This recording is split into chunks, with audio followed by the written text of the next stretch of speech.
I suppose I ought to tell you a bit about my background. I'm a farmer. You know, that's like Alcoholics Anonymous. I'm a farmer that I've been farming here since 1973. My grandfather took this farm over in 1919, so we've had this 100 years this year. It used to belong to Queen's College in Cambridge, but luckily for us, we've had a chance to buy it when they needed a bit of funding in the city.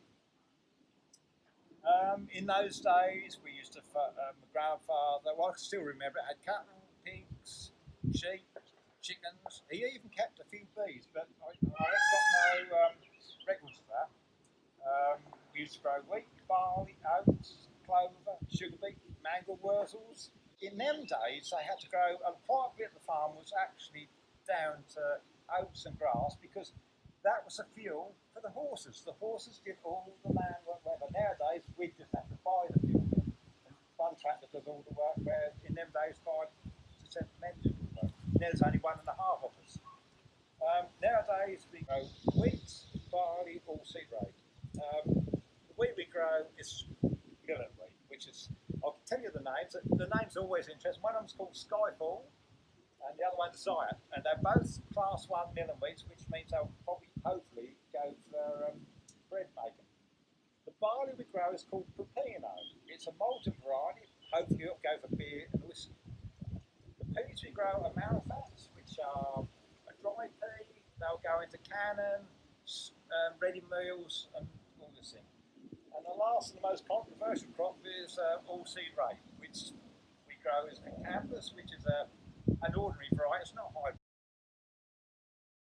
Why don't you try beekeeping? Well, I thought nothing would come of it. Like we do tell the wife some things, they never do. But she did take on board and booked herself into the Saffron beekeepers. We're in Cambridgeshire. I suppose we should have gone to Cambridgeshire, but the Saffron look, beekeepers look far more friendly. So she sat there and did the first year course. When she got home, I was intrigued with the notes, and I had no interest in it at that time. And the more I read into the notes, the more interested I became into it. So I came on the second year course, and I didn't. I've seen beekeepers before, and I tried to guess what they look like. I've written down what they look like here, and I expected a lot of grey hair, a lot of beards, and corduroy trousers.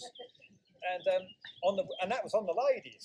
But there was none of that. No, they looked quite normal, quite respectable. And the second year, I was absolutely intrigued by it all. And I said, right, we're going to have to go for this. How do I look at a beehive? Well, I found out each beehive is like an animal. You have to keep it fed, watered, sheltered, warm, check its health, and breed from the best. Nearly all my beehives are made from ex-pallets. They're untreated. A lot of them are single use. So they say they don't get treated. The only thing is you have to make sure we paint them. So we paint them with our water-based paint. The costs perhaps are the screws, because each one has about 12 screws in.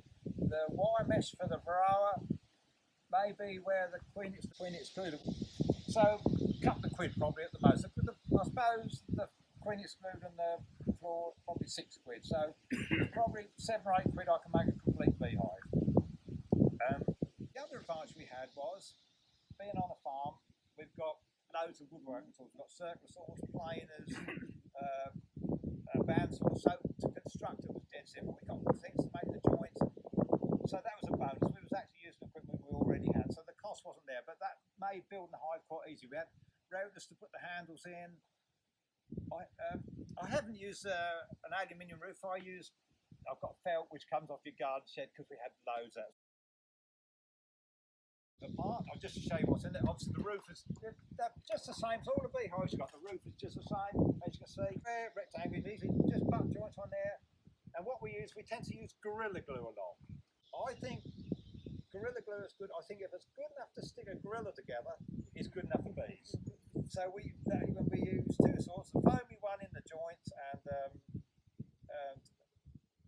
then have another one which we use because the pallets are not wide enough. So you'll see there's 2 layers. They're glued crossways. Now I've got my bee suit on because there's no bees in here. So because I thought it'd be easier. So put down several acres of land down to nectar-rich flower mixes. We've done it on 6 metre borders around hedges, on a shady side of the hedge where you don't get much of a crop. Where we have a strange shaped field with lots of corners, we've cut the corners out and put triangular bits in.